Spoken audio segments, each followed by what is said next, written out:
quand on utilise les lettres hébraïques pour des chiffres, alors Aleph 1, Bet 2, et ainsi de suite. Yud 10, He 5. Quand on voudrait dire 15, normalement on aurait dit Yud et la lettre He. Mais étant donné que Yud et He représentent le nom de Dieu, alors on a l'habitude de dire 9, 6, Tet, Vav. Donc là vient le mot Tu Bishvat. Tu, qui représente la lettre Tet et Vav, 15, le 15e jour de mois de Shevat, comme nous savons, est Rosh Hashanah le Ilanot.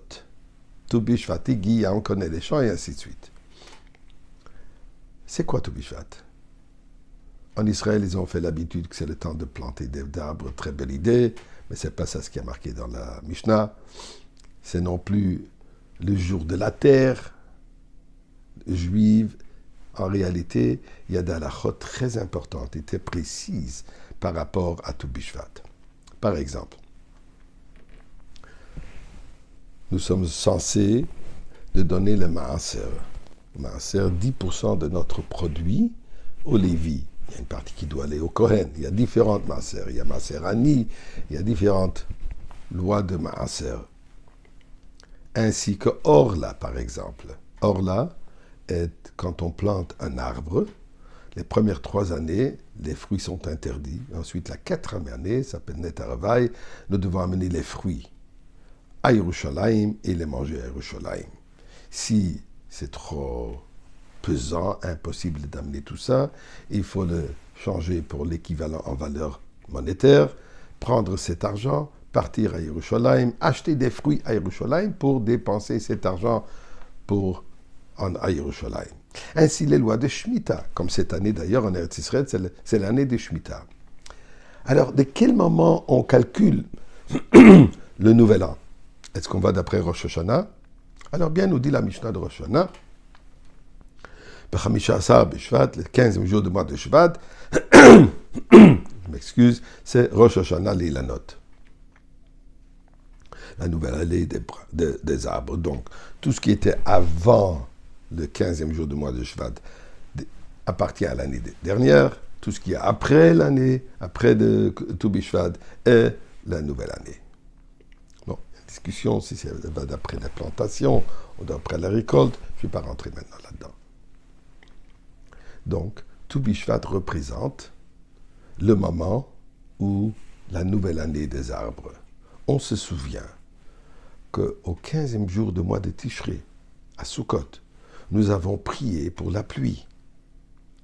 Et d'ailleurs, les saisons, toute la halakha de l'agriculture, ainsi que comme la prière pour la pluie, tout ça est par rapport à Eretz Israël. Nos Chachamim, ils ont institué les prières et la halakha basées sur le système atmosphérique, si on veut, de Eretz Israël.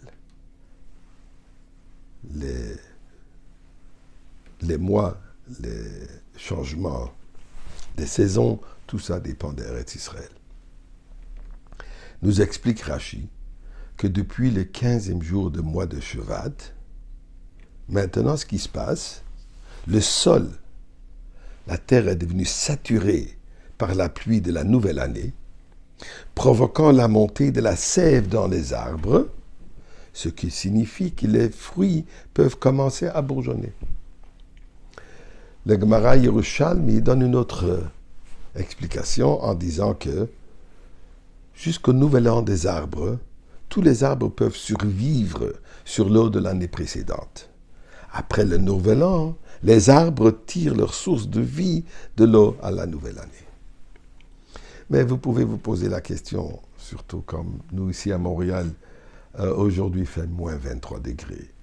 On ne voit pas des arbres bourgeonner.